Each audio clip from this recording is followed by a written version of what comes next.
Alright, it's that time of year. I'm gonna do my favorite albums of 2024. You have no idea how hard this was for me to make. I kept switching and switching and switching, and I feel like I came up with a list that I'm now satisfied with.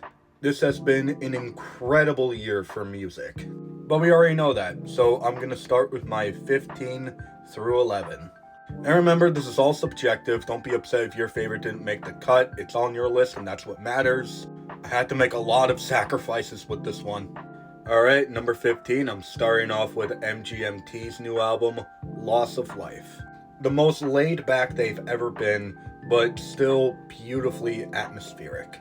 They tone down the weirdness that they're known for, even though there are some weird elements within this album. But I kind of see this as MGMT's take on hopefulness and not taking life for granted. And I thought it was done beautifully. Definitely recommend this album. Number 14, Only God Was Above Us by Vampire Weekend. What a comeback for this band. Vampire Weekend is kind of a nostalgic band for me. They were a band that got me through high school.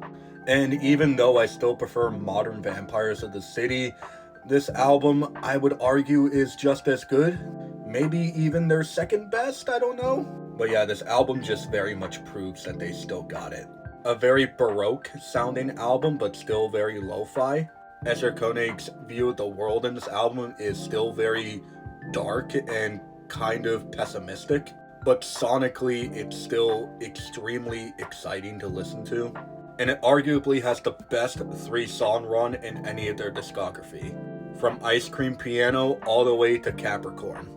If you're not hooked by then I don't know what will hook you. St. Vincent, All Born Screaming. This album's amazing. It's not Annie's best album, but the direction she decided to take this album was so exciting and different. With very clear Nine Inch Nails influence and perfect use of noise rock, I couldn't get enough of this album. It's just banger after banger after banger. Number 12, Jack White, No Name. I feel like this is quickly becoming one of my most listened to albums of the year. And who can blame me? This album is a fucking blast. It is the White Stripes album made by only one of the White Stripes members. It's got a rusty and loud sound to it and gives off just completely cool energy. A lot of these guitar riffs are riffs that you've probably heard before if you heard any blues rock. But Jack White just brings his own pizzazz into it, and he does it effortlessly. All of these songs are catchy as fuck. And number 11, I have Prelude to Ecstasy by The Last Dinner Party.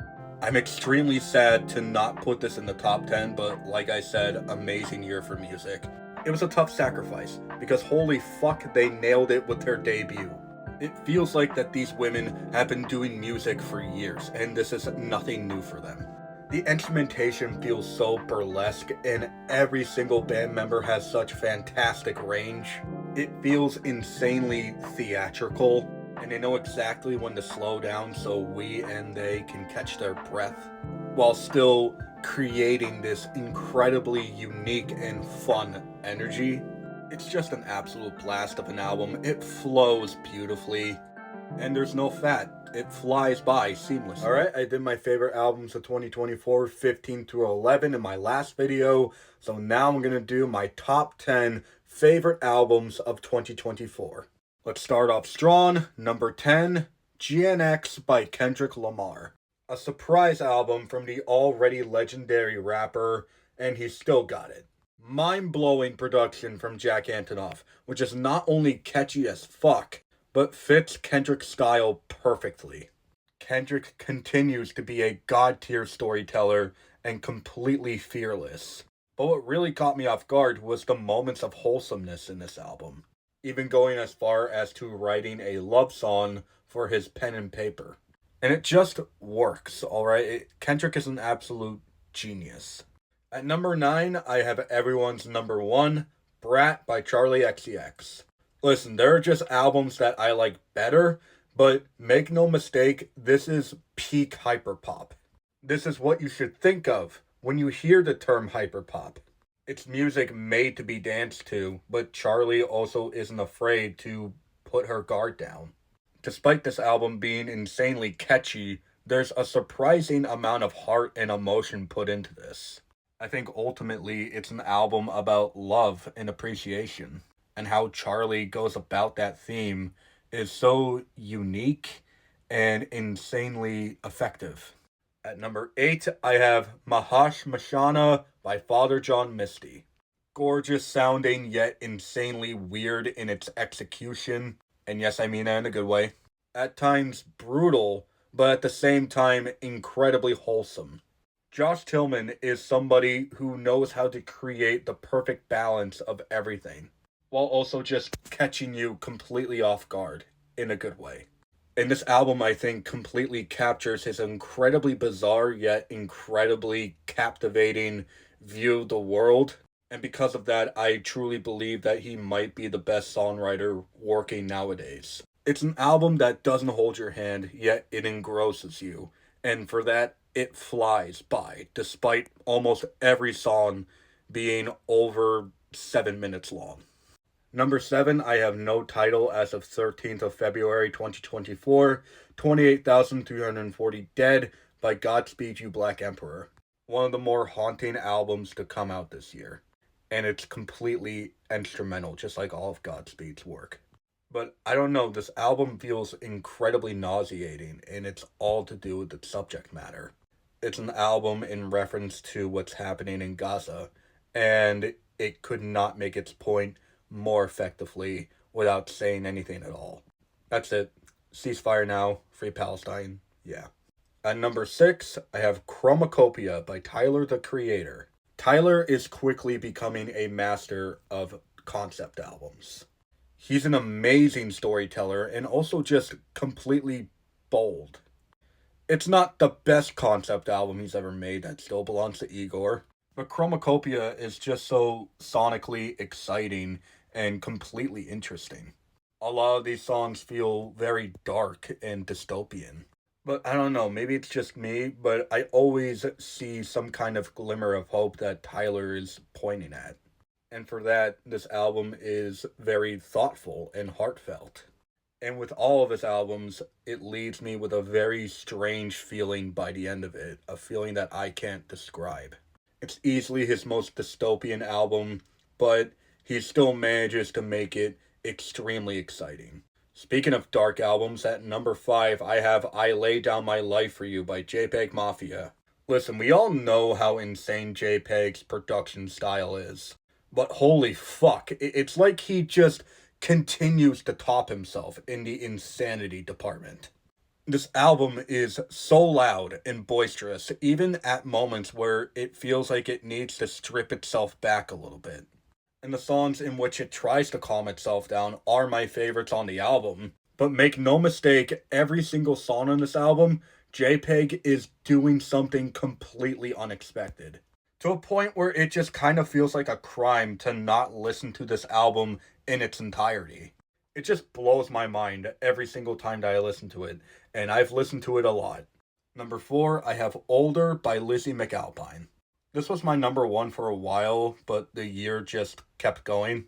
Yeah, this is more of a personal pick with me. I related to this album so much. A scary amount, in fact. This is the album of the year that really emotionally resonated with me. And Lizzie's brutally honest songwriting is like a gut punch every single time. And she really doesn't hold anything back here. I mean, these songs are slow as molasses. But she manages to very successfully hit every single emotion that she's trying to hit. Despite how depressing and scarily relatable these songs are, I never get bored with this. She's always doing something interesting with the production.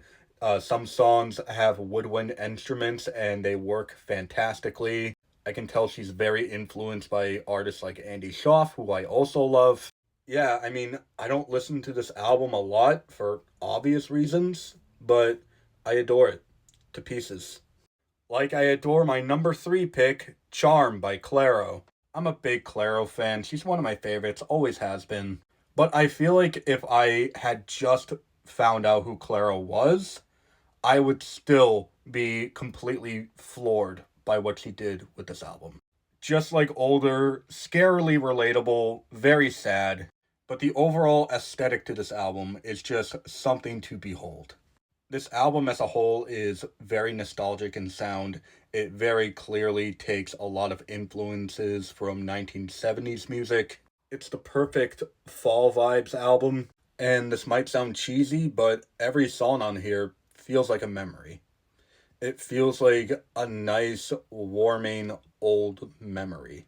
And I think that this is Clairo's best album to date, and I've loved everything that she's done. I can't stop listening to this album. At number 2, I have Patterns in Repeat by Laura Marling. I'm going to make a pretty big statement right now, but I mean it. This is one of the best folk albums that I have ever heard, just in general. This is top 3, or maybe even top 2, most romantic albums of the decade. Just through and through. It's been a while since I've heard an album that just oozes love out of every angle.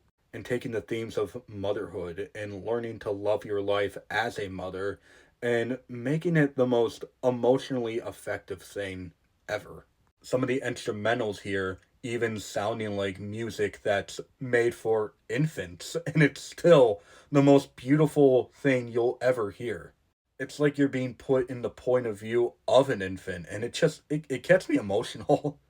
Yeah, I have no notes with this, just stellar across the board. But what's also stellar across the board is my number 1 pick, Imaginal Disc by Magdalena Bay. What I think is not only the best pop album of the decade, but it might be the best album of the decade for me. It's mind-blowing. I don't know how any of this managed to work, but it's mind-blowing regardless. This has some of the best and most epic instrumentals that I have ever heard a pop album convey.